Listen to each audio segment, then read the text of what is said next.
तो जेके चैनल देख रहे हैं आप और मैं हूं आपके साथ संदीप कौर और यहीं पर इस यात्रा में एक शख्स हमारे साथ ऐसे भी हैं जो कि पूरी यात्रा उन्होंने सिर्फ इस ट्रैक्टर पे निकाली है। आप देख सकते हैं यहाँ पर इनका सामान भी है, जहाँ पर रुकेंगे तो अपना सामान जो है खोल लेंगे और इस यात्रा से जुड़े कुछ सवाल इनसे पूछेंगे। साथ ही ये भी जानेंगे कि आखिरकार ये कहाँ से आए हैं, क्या मकसद है और सिर्फ कांग्रेस के साथ ही क्यों जुड़े हैं। तो सर क्या नाम है आपका? मेरा नाम सूरज माते है, मैं झांसी का रहने वाला हूँ। तो कब से इस यात्रा के साथ जुड़े हैं? मैं सिस्टर बेटी 2 बार जुड़ा हूँ, 9 दिसंबर से 24 दिसंबर तक और अभी 10 जनवरी से ये 24 जनवरी आ गया है। अच्छा, हाँ। कब से कांग्रेस के साथ ही हैं? ये कांग्रेस और किसानों का जो साथ है, मैं कोई कांग्रेस का ओहदेदार नहीं हूँ, कोई सदस्य नहीं हूँ, लेकिन जब से राहुल गांधी जी ने किसानों की समस्याएं, चाहे वो किसान आंदोलन हो, चाहे भूमि अधिग्रहण बिल हो, उनको उठाया है, तो हमें लगता है कि किसानों की सच्ची आवाज़ जो है राहुल गांधी जी उठा रहे हैं। अच्छा, तो ये आप जो यहाँ से चल रहे हैं तो ये खर्चा खुर्चा इसका कौन निकाल रहा है? देखो, हमें जब काम करना पड़ता है और देश के लिए, आपने रानी झांसी का जब हमने नाम लिया है तो रानी झांसी ने कहा था कि मैं मुट्ठी भर चावल खा के भी इस लड़ाई को लड़ूंगी।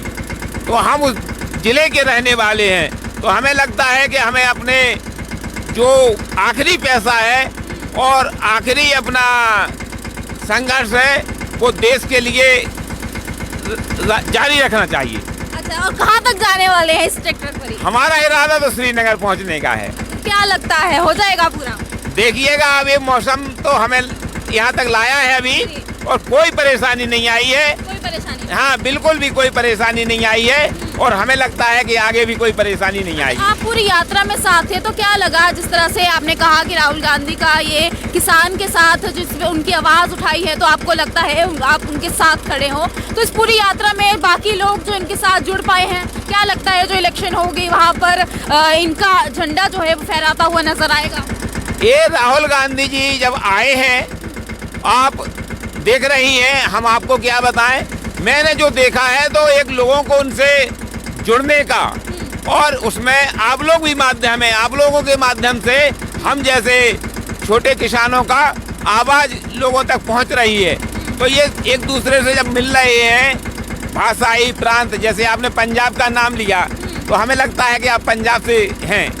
हाँ, तो अब पंजाब से यूपी का झांसी का ये किसान जुड़ा और आपके पंजाब में हमारा जो स्वागत हुआ उसके लिए हम आपको धन्यवाद देते हैं। तो यूपी की आपने यहाँ पर बात की, आखिर में यही पूछना चाहूंगी, यूपी में क्या लगता है कितना कांग्रेस का झंडा वहाँ पर फिरता हुआ नजर आया? क्योंकि वहाँ की बात की जाए, बहुत यात्री यहाँ पर भी आते हैं, जम्मू कश्मीर में भी आते हैं, लेकिन योगी सरकार का सबसे ज्यादा नाम देखने को मिलता है। ये देखिएगा कि उत्तर प्रदेश जो है राजनीतिक रूप से 4 दलों के में विभाजित है और इसमें जो 2 प्रांतीय दल हैं जिसे हम सपा और बसपा कहते हैं, इन्हीं की नीतियों के कारण भाजपा को वहाँ पैर जमाने का मौका मिला और हमारे जो प्रदेश के कांग्रेस अध्यक्ष नियुक्त हुए हैं श्री बिजलाल खाबरी जी, हमें लगता है कि उनके नेतृत्व में हम और श्री मल्लिकार्जुन खड़गे जी के नेतृत्व में कांग्रेस अपने पुराने वोट बैंक की ओर लौटेगी और कांग्रेस जो है सेंट्रल के चुनाव जो होंगे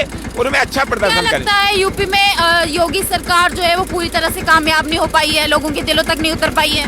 योगी ने, आप उनके बयान को सुनेंगे तो आप आश्चर्य करेंगे, उन्होंने 80-20 का बात कहा था, यानी वो पंजाब में आए तो कुछ कहते हैं, एक बार जो श्री हनुमान जी महाराज हैं उनको देवता को उन्होंने दलित कह दिया, तो उनके बारे में हम तो ये कहते हैं कि दाढ़ी मारे शाव कहावे, हर हाँ कैसो चोर, और चुपर चुपर बाबा जू खावे जिनके बैल न ढोर। क्या मतलब हमारे दर्शकों को इसका मतलब समझाइए? मतलब ये है कि ये बाबा लोग जो होते हैं ये घी चुपड़ी रोटी खाते हैं। अच्छा। ये कभी बैल और ढोर और खेती नहीं करते हैं, तो इनका जो है हमारे देश में एक तरह से बहुत बड़ा मतलब स्कोप हो गया है। अब तो ये राजनीति में भी आ गए हैं और राजनीति की जो ABCD है उसको ना जानते हुए केवल भगवा वस्त्र के कारण, यानी इनका नाम है अजय सिंह बिष्ट, यदि उस नाम से ये चुनाव लड़े तो हमें नहीं लगता है कि इनको कोई वोट पड़ेगा। अच्छा, आखिर में ये जानना चाहूंगी, यूपी में जिस तरह से किसानों को एक कार कुचल कर चली जाती है, उसके बाद क्या लगता है, उसके बाद से ही योगी सरकार जो है लोगों के दिलों से उतर गई? आप देखिएगा कि 2 अक्टूबर को विश्व अहिंसा दिवस के बाद 3 अक्टूबर को उस मंत्री का पुत्र इतनी बड़ी घटना को अंजाम देता है, और वो मंत्री अजय मिश्र टेनी केंद्रीय मंत्रिमंडल में केंद्रीय गृह राज्य मंत्री के रूप में है। तो ऐसा आपने कहीं देखा है क्या? या पिछली सरकारों का ऐसा कोई रिकॉर्ड रहा है? आपके पवन बंसल साहब के किसी परिवार के कोई पे एक मतलब अर्थ का आरोप था, और ये तो जघन्य आरोप है, क्रिमिनल केस है, और हीनियस क्राइम करते हैं जिसे, उसके बावजूद भी वो मंत्रिमंडल में बने हुए हैं। अब इससे ज्यादा और क्या कहा जा सकता है? तो आखिर में राहुल जी को कोई मैसेज?